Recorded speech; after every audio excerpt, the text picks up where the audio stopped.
So what do you want to track? You can choose to track custom conversions. So this includes newsletter sign-up pages, maybe your order confirmation pages.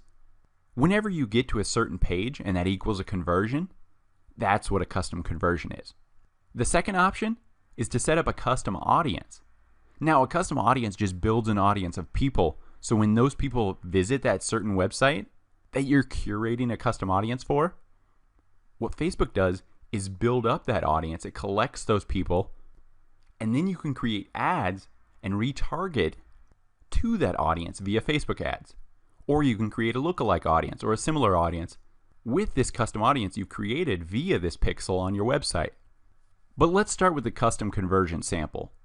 So click that Track Custom Conversions link. So this is the first pop-up that'll appear. Here's your named pixel, URL equals. So paste in the website you want to track conversions for. So remember, you're tracking when someone lands on this website. That's a conversion.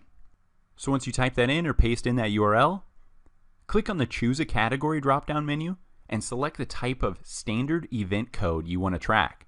So this is the list of conversions available to you for conversions. So when people view content, when people use the search bar, when people get to the add to cart or add to wish list page, and so on. So for this example, I just want to track people who view content on my specific web page. So when people get to CourseEnvy.com/Udemy, that is considered viewing content and therefore will fire the conversion pixel. And that equates one conversion. You're going to want to name this new custom conversion. So I like to be very specific. This was a view content tracking for what page? Course Envy Udemy page. Then this second area down here, set a conversion value. If this conversion was for, say, an order confirmation page, and you know that the value of a sale or an order is X dollars, then you can enter that dollar amount. So basically, this is just an added feature that will create another Facebook analytics report that will show you the advertising cost per sale. So just click that Create button. So I want to break down what that Facebook pixel actually means. So as you can see, your website's original code, head, closing head. There's going to be other website code obviously in the head tag of your website. Don't worry about that. That's why I say go right before the closing head tag. So find this area right here and go to the line just before it to paste in your Facebook pixel. So you're pasting the Facebook pixel just before that closing head tag. Then number 2, your Facebook pixel code. This is what you pasted in right before that closing head tag. Now remember, one thing that's going to be different is obviously your pixel code. I just input 1, 2, 3, 4, 5, 6, 7, 8, 9, 0. So this will be one thing that's different. And finally, number 3 is your Facebook tracking. What is the standard event code that you're tracking? So as you can see, we're tracking that page view no matter what. But what specific thing about that page view? What specific event is that page view categorized as? When people add something to their cart. That's what this one will be tracked as. So this is your standard event code. Remember, ours was the tracking code for viewing content. There's a whole list of predetermined categories for these standard event codes. When Facebook ads first started, they used custom audience pixels and conversion pixels. You would use the varying unique code on every page of your website that you wanted to track for a specific event. So what the Facebook pixel allows is you to place this single pixel code across your entire website. The code doesn't really change except for that standard event code. So to track those varying events, all you do is add that little line of standard event code. So that original Facebook pixel you copy and paste it into a file or text file, that stays the same. All you're adding to it is that standard event code for the varying event that you want to track. So what standard events are available? These are what Facebook have currently. So there's a ton of them. View content, to purchases, to leads, to completed registrations. So again, here's your base code that you pasted into that file. The only thing that you're changing is the standard event code. So here are your event codes. So as you can see, FBQ, track, it all stays the same except for add to cart. Add to cart.